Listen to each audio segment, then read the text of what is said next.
नमस्कार साथियों, मैं अनूप पुनिया आप सभी का exam Gurukul by Anoop Puniya YouTube channel पे स्वागत करता हूं। साथियों, जैसा कि आपको पता है हम पॉलिटी पढ़ रहे हैं और पॉलिटी में हम सुप्रीम कोर्ट यानी सर्वोच्च न्यायालय का जो चैप्टर है वो पढ़ रहे हैं।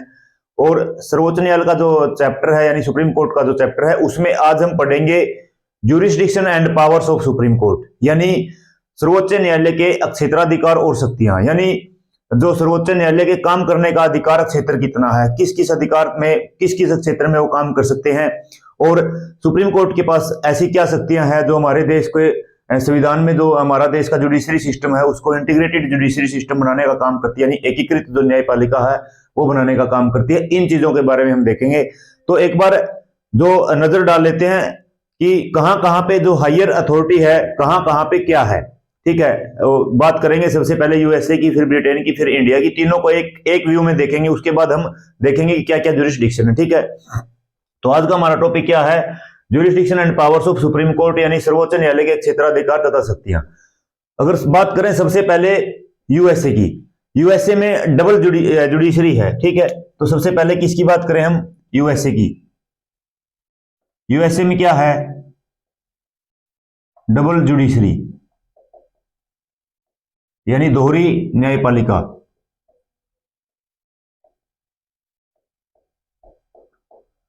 दोहरी न्यायपालिका से क्या मतलब है? दोहरी न्यायपालिका से मतलब है वहां पे स्टेट की सुप्रीम कोर्ट अलग है और यूनियन की सुप्रीम कोर्ट अलग है। ठीक है, यानी यहां पे क्या है? एक तो है स्टेट की सुप्रीम कोर्ट, एससी लिख रहा हूं मैं। ठीक है, जो स्टेट की सुप्रीम कोर्ट है वो स्टेट के जो मैटर है उनके लिए हाईएस्ट अपीलेट अथॉरिटी है, यानी जो राज्य के जो मामले हैं उनके लिए अंतिम अपीलीय न्यायालय है, उससे ऊपर कुछ नहीं है।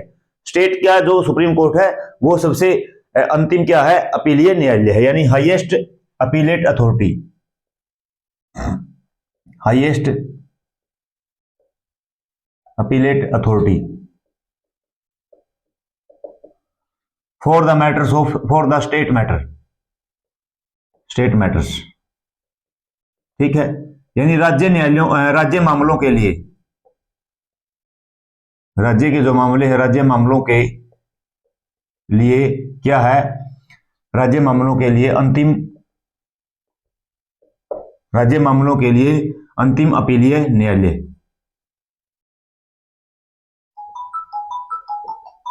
क्या है ये? अंतिम अपीलीय न्यायालय है ये। ठीक है, अंतिम अपीलीय न्यायालय है। उसके बाद नेक्स्ट क्या है? नेक्स्ट है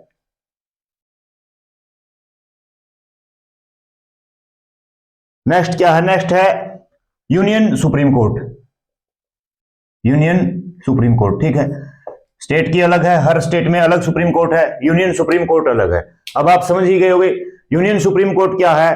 हाईएस्ट अपीलेट अथॉरिटी है, यूनियन के जो मैटर्स हैं, संघ के जो मामले हैं उनके लिए अंतिम अपीलीय न्यायालय है, यानी highest appellate authority for union matters. ठीक है, यानी संघ मामलों के लिए, संघ मामलों के लिए अंतिम अपीलीय न्यायालय, अंतिम अपीलीय न्यायालय है। ठीक है, तो ये था अमेरिका का जो ड्यूल यानी डबल जुडिशरी यानी दोहरी न्यायपालिका है। स्टेट में अलग सुप्रीम कोर्ट है और राज्य में यूनियन में अलग सुप्रीम कोर्ट है, दोनों सुप्रीम कोर्ट क्या है? डिफरेंट है। अब बात करें अगर ब्रिटेन की, कहां की? ब्रिटेन की। ब्रिटेन में जो वहां पे हाउस ऑफ लॉर्ड्स है, House of Lords, House of Lords का मतलब क्या है? जो ब्रिटेन में अपर हाउस है, जैसे हमारे यहाँ पे पार्लियामेंट का अपर हाउस क्या है? राज्यसभा है। वहां पे जो पार्लियामेंट का अपर हाउस क्या है? हाउस ऑफ लॉर्ड्स है। उसके अंदर एक कमेटी होती है, वो कमेटी कौन सी होती है? जुडिशियल कमेटी, जुडिशियल कमेटी, न्यायिक समिति। ये जो न्यायिक समिति है, ये जो न्यायिक समिति है, यह क्या करती है? ये उन मामलों को देखने का काम करती है जो ब्रिटेन के अंदर हाईएस्ट अपीलेट अथॉरिटी में देखे जाते हैं। इसका मतलब क्या है? इसका मतलब ये है ब्रिटेन के अंदर जो हाउस ऑफ लॉर्ड्स है ये हाईएस्ट अपीलेट अथॉरिटी है। अंतिम अपीलीय न्यायालय है, हाईएस्ट अपीलेट अथॉरिटी। ठीक है, तो ब्रिटेन में क्या हुआ, हाउस ऑफ लॉर्ड्स यानी अपर हाउस ऑफ पार्लियामेंट क्या है, हाईएस्ट अपीलेट अथॉरिटी, अंतिम अपीलीय न्यायालय है। ठीक है, उसके बाद क्या है, उसके बाद अगर बात करें किसकी, उसके बाद बात करें अगर इंडिया की, बात तो इंडिया की है क्योंकि हमको तो इंडिया का देखना है। इंडिया में मैंने बताया था, इंडिया में क्या है, इंटीग्रेटेड जुडिशरी है, इंटीग्रेटेड जुडिशरी है यानी एकीकृत न्यायपालिका है, एकीकृत न्यायपालिका। ठीक है, एकीकृत क्या है, न्यायपालिका है। अब एकीकृत न्यायपालिका का मतलब क्या है, मैंने पहले भी इसका मतलब बताया था। एकीकृत न्यायपालिका का मतलब है जो हमारा न्यायपालिका का ढांचा है, स्ट्रक्चर ऑफ द जुडिशरी है, वो क्या है, वो इंटीग्रेटेड है यानी एक दूसरे से जुड़े हुए हैं। और अगर यहां पे बात करें तो हाईएस्ट अपीलेट अथॉरिटी हमारे देश में कौन है, सुप्रीम कोर्ट है। यानी इंडिया में हाईएस्ट अपीलेट अथॉरिटी कौन है, हाईएस्ट अपीलेट अथॉरिटी यानी अंतिम अपीलीय न्यायालय तो कौन है हमारे देश में, सुप्रीम कोर्ट, सर्वोच्च न्यायालय। ठीक है, सुप्रीम कोर्ट क्या है, हाईएस्ट अपीलेट अथॉरिटी है, इससे ऊपर कहीं भी अपील नहीं की जा सकती किसी भी व्यक्ति को अगर न्याय मांगना है तो। ठीक है, तो ये था जो एक व्यू था तीन, यूएसए का, ब्रिटेन का और इंडिया का जो कॉन्स्टिट्यूशन है उनमें क्या क्या जुडिशरी से रिलेटेड है। ठीक है, अब देख लेते हैं जुरिस्डिक्शन कितने प्रकार के हैं, यानी पावर्स कितने प्रकार की हैं, उन चीजों के बारे में हम देखते हैं। ठीक है, तो जो सबसे पहला जुरिस्डिक्शन है हमारे संविधान में, जो सुप्रीम कोर्ट को है के पास है, यानी सर्वोच्च न्यायालय के पास जो क्षेत्राधिकार है, सबसे पहला है वो क्या है, वो है ओरिजिनल जुरिस्डिक्शन यानी प्रारंभिक क्षेत्राधिकार। और प्रारंभिक क्षेत्राधिकार में दो है, दो कौन से हैं, एक तो है एब्सोल्यूट यानी अत्यंतिक और एक है कनकरेंट यानी समवर्ती। ठीक है, तो पहला क्या है, पहला है, फर्स्ट है ओरिजिनल जुरिस्डिक्शन, ओरिजिनल जुरिस्डिक्शन। ठीक है, यानी प्रारंभिक क्षेत्राधिकार, प्रारंभिक या फिर बोले तो मूल क्षेत्राधिकार, मूल क्षेत्राधिकार। ठीक है, मूल क्षेत्राधिकार ये दो प्रकार की है। पहला इसमें एब्सोल्यूट यानी अत्यंतिक, पढ़ेंगे एक एक के बारे में पढ़ेंगे, बिल्कुल डीपली पढ़ेंगे। और दूसरा क्या है, दूसरा है यहां पे कनकरेंट यानी समवर्ती। और समवर्ती के थ्रू ही क्या है, टू इश्यू रिट जारी की जाती है, रिट जारी करना भी जिसको बोला जाता है। ठीक है, यानी जो इश्यू रिट क्या है, रिट इश्यू की जाती है वो किसके, कनकरेंट जो ओरिजिनल जुरिस्डिक्शन है उसके माध्यम से की जाती है। ठीक है, उसके बाद नेक्स्ट कौन सा है, नेक्स्ट है अपीलेट जुरिस्डिक्शन। सुप्रीम कोर्ट का जो सेकंड जुरिस्डिक्शन कौन सा है, अपीलेट जुरिस्डिक्शन, अपीलेट जुरिस्डिक्शन यानी अपीलीय क्षेत्राधिकार जो है, अपीलीय क्षेत्राधिकार। ठीक है, अपीलीय क्षेत्राधिकार का मतलब क्या है, जो निचली जो कोर्ट है सुप्रीम कोर्ट से, वहां पे अगर कोई व्यक्ति अपने उन कोर्ट्स के द्वारा, उन न्यायालय के द्वारा जो फैसला दिया जाता है अगर उससे सेटिस्फाई नहीं है तो कहां पे जा सकता है, वो सुप्रीम कोर्ट में जा सकता है, सुप्रीम कोर्ट में अपील कर सकता है। और यही क्षेत्राधिकार क्या है, अपीलीय क्षेत्राधिकार यानी अपीलेट जुरिस्डिक्शन है। ठीक है, उसके बाद अगर थर्ड की बात करें, थर्ड क्या है, थर्ड है यहां पे एडवाइजरी जुरिस्डिक्शन। एक एक के बारे में अलग अलग से पढ़ेंगे, बिल्कुल डीपली पढ़ेंगे। एडवाइजरी जुरिस्डिक्शन, ठीक है, एडवाइजरी का मतलब सलाहकारी क्षेत्राधिकार।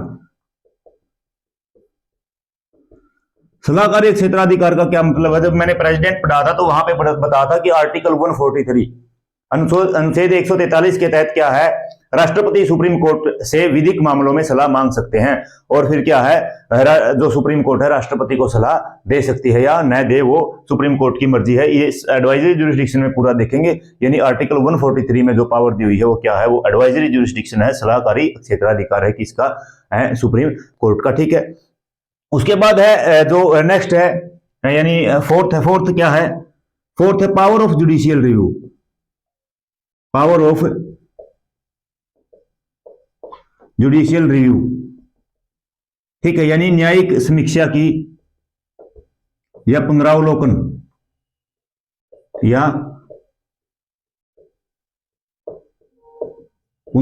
की शक्ति,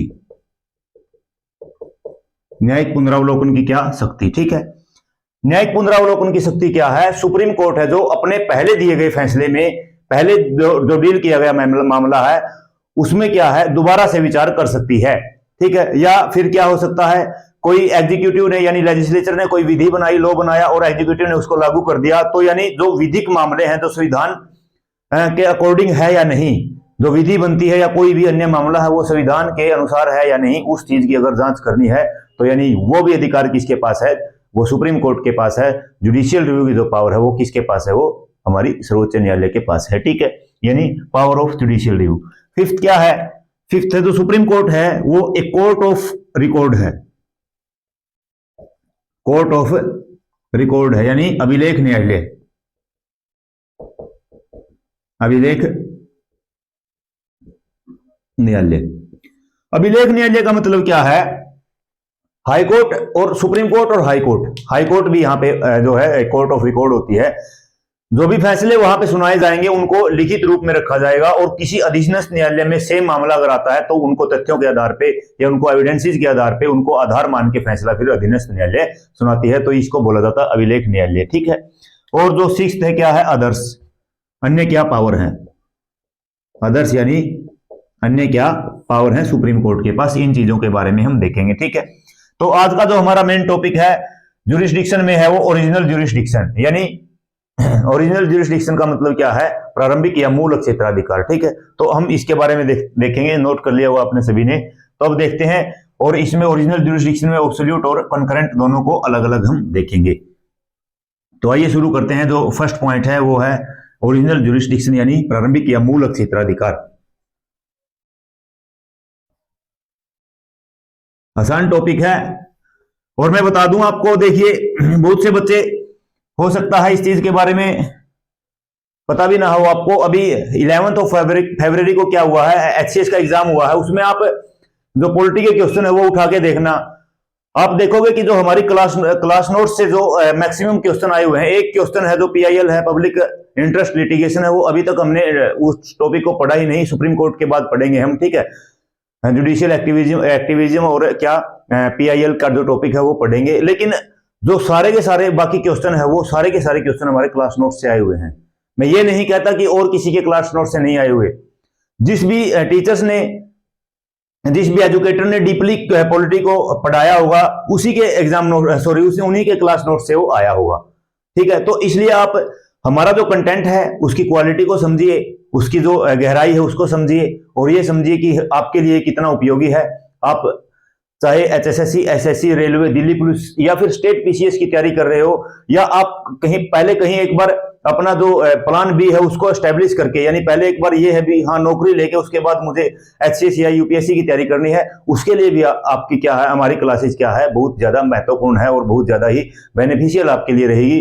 क्योंकि जब आप एक बार सिलेक्ट होने के बाद हायर जो एग्जाम है उनकी तैयारी करोगे तो आपका जो बेस है, उसकी जो नींव है वो मजबूत हो चुकी होगी, आपकी नींव मजबूत होगी, सभी चीजों के बारे में आप गो थ्रू होगे, तो यानी बहुत उसके बाद आपको बहुत कम मेहनत के साथ आप बहुत अच्छा स्कोर है, अच्छी परफॉर्मेंस अपनी दे सकते हो जो यूपीएससी या स्टेट पीसीएस एग्जाम है। इसलिए आप हमारी जो कंटेंट की क्वालिटी है उसको समझने की कोशिश कीजिए, और जो भी साथी नया जुड़ रहा है एक बार वो एग्जाम को जो एचसीएस का पेपर है उसको देख के हमारी क्लासेस के जो टॉपिक वहां जहां से क्वेश्चन आया उनको एक बार देखने का काम जरूर कीजिए, आपको पता लगेगा कि हमारा जो कंटेंट है वो उसमें कितनी क्वालिटी है। तो आइए हम देखते हैं प्रारंभिक क्षेत्राधिकार या ओरिजिनल ज्यूरिसडिक्शन। प्रारंभिक क्षेत्राधिकार से क्या मतलब है? प्रारंभिक क्षेत्राधिकार से मतलब है कि ऐसा कोई मामला जिसमें सीधा सुप्रीम कोर्ट जा सकते हैं, उस मामले की जो सुनवाई है, यानी वो जो मामला है वो किस में आएगा, वो प्रारंभिक क्षेत्राधिकार में आएगा। यानी कोई मामला जो प्रारंभ ही कहां से हो सकता है, वो सुप्रीम कोर्ट से हो सकता है, उसी को बोलेंगे प्रारंभिक क्षेत्राधिकार। तो यानी क्या यहां पे क्या मतलब है, जो मैटर है, मामला है, ठीक है, जो मामला है वो डायरेक्ट कहां जाए, सीधा कहां जा सकता है, अगर इन सुप्रीम कोर्ट, यानी सर्वोच्च न्यायालय में अगर मामला जा सकता है, इसका मतलब वो मामला किस में है, वो प्रारंभिक क्षेत्राधिकार में है। ठीक है, समझ गए बात को। अभी ये इसके दो प्रकार है, दोनों को अलग अलग देखेंगे। तो सबसे पहले ये देखेंगे ऑब्सोल्यूट या अत्यंतिक। तो ए टाइप क्या था इसमें, ऑब्सोल्यूट या अत्यंतिक। ठीक है, ऑब्सोल्यूट या अत्यंतिक। अब देखो ऑब्सोल्यूट या अत्यंतिक के है क्या है, इसमें है जो मैटर है, यानी जो मामला है या केस है, जो वो डायरेक्ट कहां, सीधा केवल सुप्रीम कोर्ट में, ओनली इन सुप्रीम कोर्ट। ठीक है, केवल सुप्रीम कोर्ट में, केवल एससी में, सुप्रीम कोर्ट में। ठीक है, मतलब कोई ऐसा मामला है जो सीधा ही सुप्रीम कोर्ट में जाएगा, उससे नीचे किसी भी जो न्यायालय है, कोई भी कोर्ट है, हाई कोर्ट हो, उससे नीचे अधीनस्थ न्यायालय है, जो डिस्ट्रिक्ट कोर्ट है या फिर और क्या है, सेशन कोर्ट है, उनमें नहीं जाएगा, वो सीधा कहां जाएगा, सीधा जाएगा वो सुप्रीम कोर्ट में। ठीक है, ऐसे न्यायालय जो है वो ऐसे जो मामले हैं वो किस में आते हैं, ऑब्सोल्यूट ओरिजिनल ज्यूरिसडिक्शन में। अगर पूरा बोलेंगे तो ऑब्सोल्यूट ओरिजिनल ज्यूरिसडिक्शन, यानी अत्यंतिक मूलक क्षेत्राधिकार इसको बोलेंगे। ठीक है, अब वो मामले कौन से हैं उनके बारे में देखते हैं। मैटर्स कौन से हैं भाई, जो मैटर्स हैं यहाँ पे कौन से मैटर्स हैं, सबसे पहला मैटर्स है, अगर कोई मैटर्स है सेंटर वर्सेस स्टेट, यानी केंद्र बनाम राज्य, केंद्र बनाम राज्य, यानी केंद्र बनाम राज्य मतलब राज्य यहां एक या एक से ज्यादा भी हो सकते हैं। ठीक है भाई, केंद्र प्लस मान लो UP plus Rajasthan plus Jharkhand, कई अन्य राज्य भी हो सकते हैं, एक राज्य भी हो सकता है। केंद्र और राज्य या राज्यों के बीच में कोई मामला है तो कहां पे, वो सीधा सुप्रीम कोर्ट में ही प्रारंभ होगी उसकी सुनवाई। ठीक है, उसके बाद सेकंड, सेंटर प्लस स्टेट, एक पार्टी है, स्टेट एक या एक से ज्यादा हो सकते हैं, वर्सेस स्टेट, यहां भी एक या एक से ज्यादा हो सकते हैं, यानी केंद्र प्लस राज्य, केंद्र प्लस राज्य बनाम राज्य, या राज्य दोनों जगह एक या एक से ज्यादा हो सकते हैं। ठीक है, यानी केंद्र प्लस राज्य, यानी मान लो केंद्र, जैसे केंद्र के साथ है हरियाणा है, तेलंगाना है, बनाम कोई अन्य 3-4 राज्य या एक राज्य है। ठीक है, राज्य की जगह राज्यों भी हो सकते हैं, कई राज्य भी हो सकते हैं। कोई ऐसा मामला हो जो केंद्र और राज्य एक पार्टी है और एक अन्य राज्य कोई, या अन्य एक से ज्यादा राज्य कोई दूसरी पार्टी है, उनका कोई मामला है, तो वो भी कहां, सीधा सुप्रीम कोर्ट में ही उसकी सुनवाई प्रारंभ होगी, इसलिए इसको बोला जाता है प्रारंभिक क्षेत्राधिकार, और केवल सुप्रीम कोर्ट में होगी, इसलिए इसको बोला जाता है ऑब्सोल्यूट ओरिजिनल ज्यूरिसडिक्शन, यानी अत्यंतिक मूल क्षेत्राधिकार। ठीक है, ये बातें आप समझ पाने में सक्षम हो गए, उम्मीद करता हूं ऐसी में। उसके बाद नेक्स्ट क्या है, नेक्स्ट जो थर्ड है, थर्ड क्या है, state versus state, state versus state, यानी राज्य बनाम राज्य। राज्य बनाम राज्य का मतलब क्या है, राज्य बनाम राज्य का मतलब राज्य एक या एक से ज्यादा भी हो सकते हैं, जैसे मान लो हरियाणा वर्सेज पंजाब है, यूपी वर्सेज बिहार है, या UP plus Uttarakhand versus Bihar plus Jharkhand है, एक या एक से अधिक राज्य बनाम एक या एक से अधिक राज्य। ठीक है, तो ये जो ये मामले हैं, ये 3 मामले, ये कहां पे, सीधे कहां पे, सीधे सुप्रीम कोर्ट में इनकी सुनवाई होगी। ठीक है, उसके बाद दूसरी बात करें, अब जो ये मामले हैं, ये मामले क्या होने चाहिए, ये मामले होने चाहिए विधिक, लीगल मैटर होने चाहिए। अब जिस तरह से कोई अन्य बाउंड्री का विवाद है या कोई और विवाद है, उसमें क्या है, मान लो जल का विवाद है, 2 राज्यों के बीच में नदी का कोई विवाद है, तो उसको तो अन्य माध्यम से, ट्रिब्यूनल वगैरह के माध्यम से उनको सुलझा लिया जाता है। तो यहां पे मतलब मैटर क्या होना चाहिए, मैटर होना चाहिए फिर लीगल। ठीक है, कैसा, लीगल मैटर, यानी विधिक मामला। ठीक है, और दूसरी बात है, विधिक मामला भी है, लेकिन ये नहीं है कि राज्य का कोई एक व्यक्ति उसमें पार्टी है, पूरा राज्य पार्टी होना चाहिए या पूरा केंद्र पार्टी होनी चाहिए, एक व्यक्ति के पार्टी नहीं होना चाहिए, यानी एक व्यक्ति बनाम सरकार क्या है, उसकी कोई हियरिंग यहां पे नहीं होगी। ठीक है, तो अगला क्या है, नो हियरिंग, कोई हियरिंग नहीं होगी, किसकी, कोई सुनवाई नहीं होगी अगर केस में क्या है, पर्सन है कोई, इंडिविजुअल वर्सेस गवर्नमेंट है, यानी व्यक्ति बनाम सरकार है, व्यक्ति बनाम सरकार है। ठीक है, व्यक्ति बनाम क्या है, सरकार है। तो ऐसे मैटर में क्या है, सुप्रीम कोर्ट हियरिंग नहीं करेगी, वो जो केस है वो नहीं माना जाएगा कि ये प्रारंभिक क्षेत्राधिकार में आता है। ठीक है, उसकी एक अलग प्रोसेस है हमारे संविधान में जो जुडिशरी है उसमें, कि आप अधीनस्थ न्यायालयों के माध्यम से सुप्रीम कोर्ट तक अपील कर सकते हो, वो एक अलग अन्य मैटर है। लेकिन यहाँ पे ऐसा कोई अगर केस आता है तो उसके ऊपर सुप्रीम कोर्ट सीधी सुनवाई नहीं करेगी। ठीक है, तो ये था जो फर्स्ट टाइप है एब्सोल्यूट या अत्यंतिक क्षेत्राधिकार, जिसमें मैटर मामला कहां जाएगा, सीधा केवल सुप्रीम कोर्ट में। केवल के ऊपर आप ध्यान दोगे, मैं बार बार केवल बोल रहा हूं, केवल के ऊपर आप ध्यान दोगे। ठीक है, केवल सुप्रीम कोर्ट में। और मामले कौन से होते हैं यहाँ पे, केंद्र बनाम राज्य या एक से ज्यादा राज्य, केंद्र प्लस राज्य बनाम राज्य, केंद्र प्लस एक से ज्यादा राज्य भी हो सकते हैं और बनाम एक से ज्यादा राज्य भी हो सकते हैं, राज्य या एक से ज्यादा राज्य बनाम राज्य या एक से ज्यादा राज्य। और फिर क्या है, ऐसे मैटर क्या होने चाहिए, लीगल मैटर होने चाहिए, और उनकी जो पर्सनल जो अगर कोई एक इंडिविजुअल व्यक्ति बनाम सरकार है तो उसका जो सीधी हियरिंग या प्रारंभ कहां से नहीं हो सकता, उसकी सुनवाई सुप्रीम कोर्ट से प्रारंभ नहीं होगी। ये बातें आप समझ पाने में सक्षम होगे, मैं ऐसी आपसे उम्मीद करता हूं। ठीक है, उसके बाद सेकंड है, क्या है, सेकंड जो प्रारंभिक क्षेत्राधिकार में सेकंड टाइप है वो है कंकरेंट या समवर्ती। कंकरेंट का मतलब क्या है, जिस तरह से आपने जब मैंने 7th शेड्यूल पढ़ा था उसमें पढ़ा था कुछ कंकरेंट सब्जेक्ट है, यानी समवर्ती विषय है, यानी जिनके ऊपर केंद्र भी राज्य कानून बना सकता है, जिनके ऊपर राज्य भी कानून बना, मतलब ओवरलैपिंग है किसकी, सेंटर एंड स्टेट की। तो इसका मतलब अगर यहाँ पे कंकरेंट है तो इसका मतलब क्या है, सुप्रीम कोर्ट के साथ साथ किसी अन्य जो हाई कोर्ट है या कोई अन्य कोर्ट है उसकी भी क्या होगी, ओवरलैपिंग होगी। ठीक है, तो देखते हैं क्या है ये कंकरेंट। बी है कंकरेंट।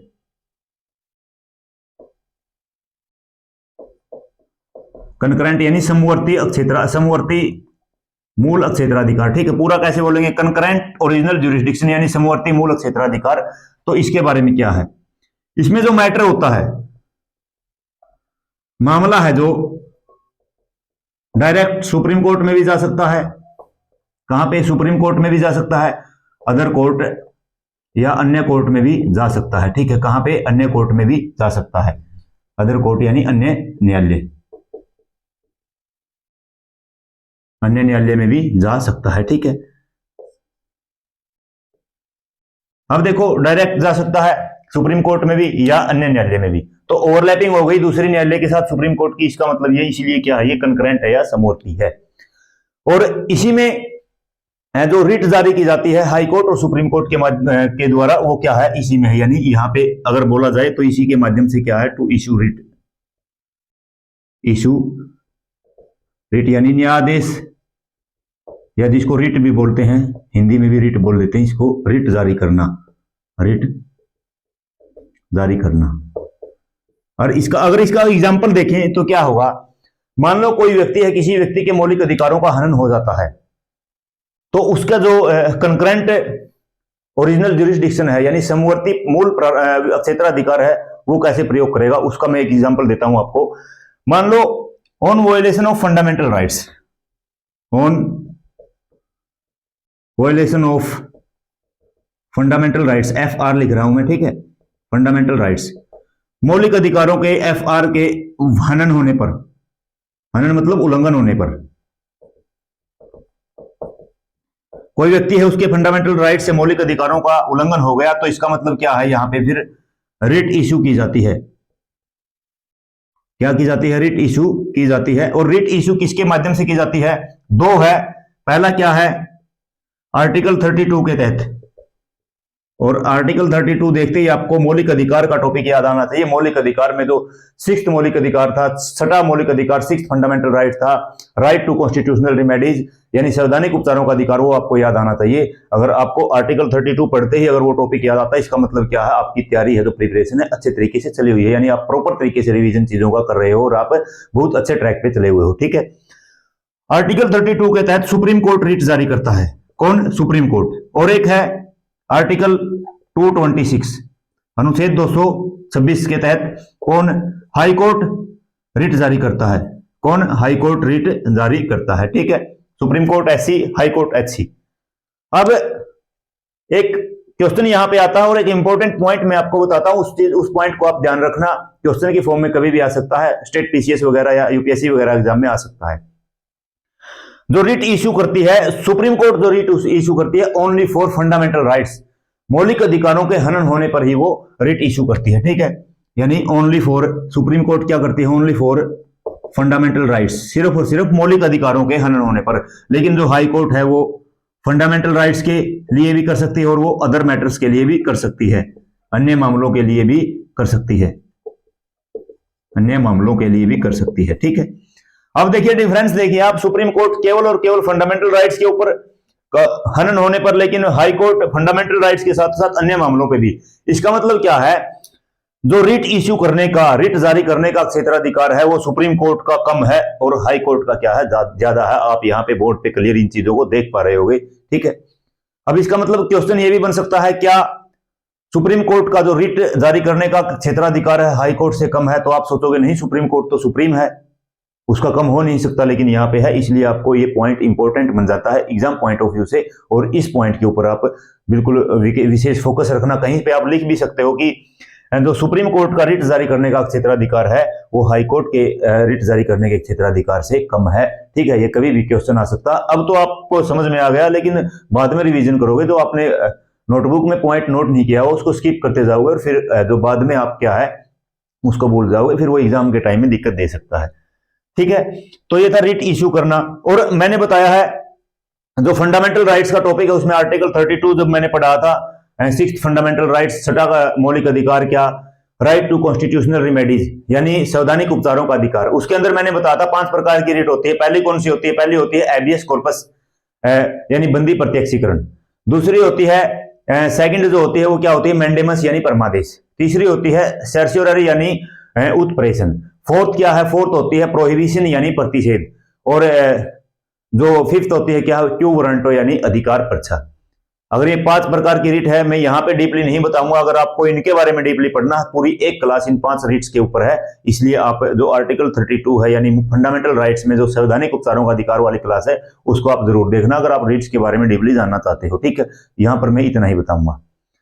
तो ये था सेकेंड टाइप। और सेकेंड टाइप क्या था? ये है जो कंकरेंट ओरिजिनल ज्यूरिसडिक्शन यानी समवर्ती मूल क्षेत्राधिकार है। मैटर क्या है?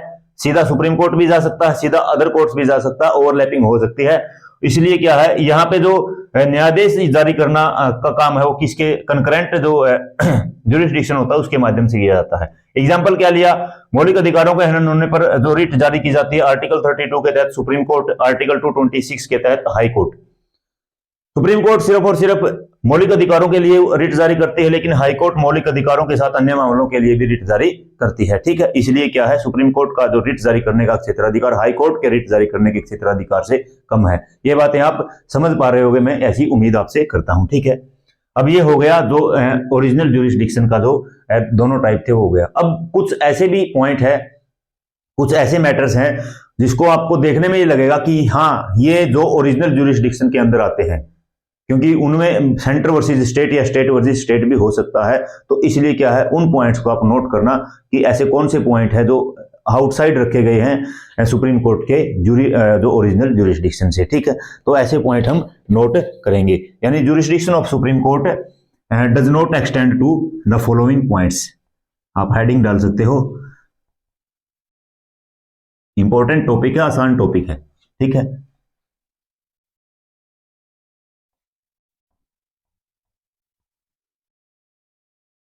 क्या है ज्यूरिसडिक्शन ऑफ सुप्रीम कोर्ट? इसी में है सुप्रीम कोर्ट, ठीक है। SC jurisdiction of supreme court does not extend to the following, ठीक है। यानी सुप्रीम कोर्ट का जो क्षेत्राधिकार है वो या प्रारंभिक क्षेत्राधिकार है वो निम्न मामलों के ऊपर लागू नहीं होता। हिंदी में आप ऐसे लिख सकते हो। कौन से मामले हैं?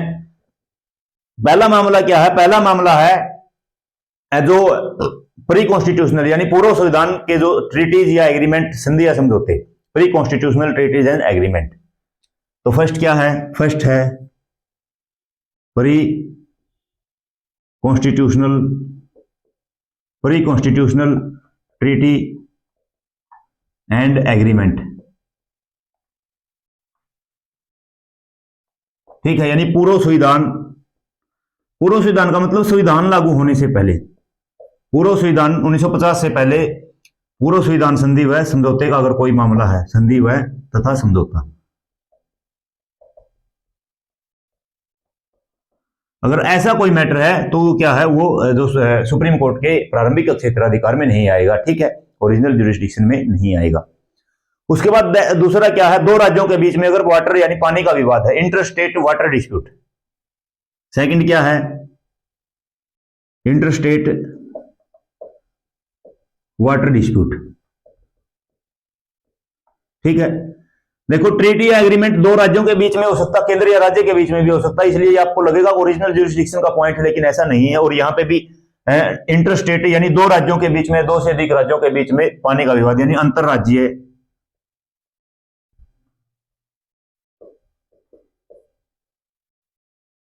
अंतरराज्यीय जल विवाद। ठीक है, अंतरराज्यीय जल विवाद, दो या दो से अधिक, जैसे कावेरी का डिस्प्यूट है, बहुत लंबे समय से चला हुआ है। ठीक है, SYL सतलुज यमुना लिंक का जो लिंक विवाद है पंजाब और हरियाणा के साथ चला हुआ। ठीक है, कावेरी डिस्प्यूट के अंदर 4 स्टेट इन्वॉल्व हैं। ठीक है, तो सेकंड क्या है, इंटर स्टेट वाटर डिस्प्यूट यानी अंतरराज्यीय जल विवाद। थर्ड क्या है, कोई ऐसी एग्रीमेंट या ऐसा ट्रीटी हुई हो, ऐसे संधि या समझौता हुआ हो जिसमें लिख दिया गया हो कि ये जो संधि या समझौता है ये सुप्रीम कोर्ट के ज्यूरिसडिक्शन से बाहर रहेंगे, क्षेत्राधिकार से बाहर रहेंगे। ठीक है, यानी थर्ड क्या है, ट्रीटी और एग्रीमेंट, संधि या समझौता in which it is mention that, लिख दिया गया, it is mention that this is outside the, this is outside the supreme jurisdiction of supreme court, jurisdiction of supreme court. यानी संधि या समझौता, संधि या समझौता जिसमें लिखा हो कि यह सुप्रीम कोर्ट के क्षेत्राधिकार से बाहर है, उसी में लिख दिया गया, उसी टाइम पे क्षेत्राधिकार से बाहर मेंशन कर दिया उस चीज में। ठीक है, फिर वो चाहे प्री कॉन्स्टिट्यूशनल हो, उसका तो मैटर ही नहीं, चाहे पोस्ट कॉन्स्टिट्यूशनल हो। ठीक है, ये बात आप समझ गए होंगे। ठीक है, उसके बाद फोर्थ क्या है, फोर्थ है कोई अगर फाइनेंस कमीशन यानी वित्त आयोग का कोई मामला है। ठीक है, यानी matters related to finance commission. Fourth है matters related to finance commission, यानी वित्त आयोग का कोई मामला, वित्त आयोग का कोई मामला। ठीक है, वित्त आयोग से संबंधित कोई मामला हो, वो भी क्या है, सुप्रीम कोर्ट के ज्यूरिसडिक्शन से बाहर रखा गया है। ठीक है, नेक्स्ट पॉइंट क्या है, जो नेक्स्ट पॉइंट है वो है जो केंद्र और राज्य के बीच में कुछ खर्च होते हैं और क्या होते हैं, पेंशन वगैरह होते हैं, उनका जो एडजस्टमेंट है उनके बारे में। ठीक है, adjustment of certain pension expenses and pensions between centre and state, केंद्र और राज्यों के मध्य में क्या है, कुछ पेंशन और जो खर्च और जो पेंशन है उनका क्या करना है, एडजस्टमेंट करना है, उनसे संबंधित जो मामला है। फिफ्थ क्या है, adjustment of some certain expenses, कुछ, सभी नहीं कुछ, between certain expenses and pension between centre and state, अगर इससे संबंधित कोई मामला है। ठीक है, सेंटर भी है यहाँ पे और क्या भी है, स्टेट भी है, देखने में लगेगा ओरिजिनल ज्यूरिसडिक्शन है, प्रारंभिक क्षेत्राधिकार है, लेकिन ऐसा नहीं है। ठीक है, क्या है, ऐसा नहीं है। ठीक है, अब उसके बाद हिंदी में कैसे लिखोगे इसको, केंद्र और राज्य के मध्य, केंद्र एवं राज्य के मध्य,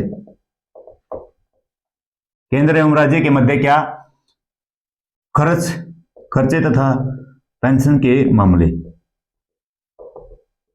पेंशन के मामले। ठीक है, उसके बाद सिक्स्थ अगर बात है कोई कॉमर्शियल नेचर का कोई ऑर्डिनरी डिस्प्यूट है बिटवीन सेंटर एंड स्टेट, यानी एक जो वाणिज्यिक प्रकृति का कोई साधारण सा अगर विवाद है केंद्र और राज्य के बीच में, तो वो भी क्या है, सुप्रीम कोर्ट के जो क्षेत्राधिकार है, ओरिजिनल ज्यूरिसडिक्शन, उससे बाहर रखा गया। ठीक है, यानी सिक्स्थ है ordinary dispute, ordinary dispute of commercial nature between centre and state. ठीक है, यानी केंद्र और राज्य के मध्य, केंद्र एवं राज्य के मध्य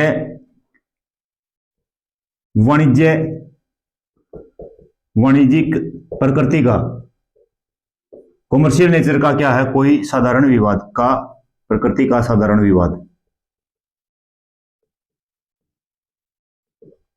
ठीक है, उसके बाद सेवंथ क्या है, सेवंथ है कोई रिकवरी करनी है, कोई स्टेट के, राज्य के द्वारा कोई ऐसा नुकसान किया गया केंद्र सरकार का, तो उसकी अगर रिकवरी करने का मामला है तो वो भी सुप्रीम कोर्ट के ज्यूरिसडिक्शन क्षेत्राधिकार से बाहर रखा गया है। ठीक है, यानी recovery of damage by state, recovery of damage by state against centre. ठीक है, यानी केंद्र के विरुद्ध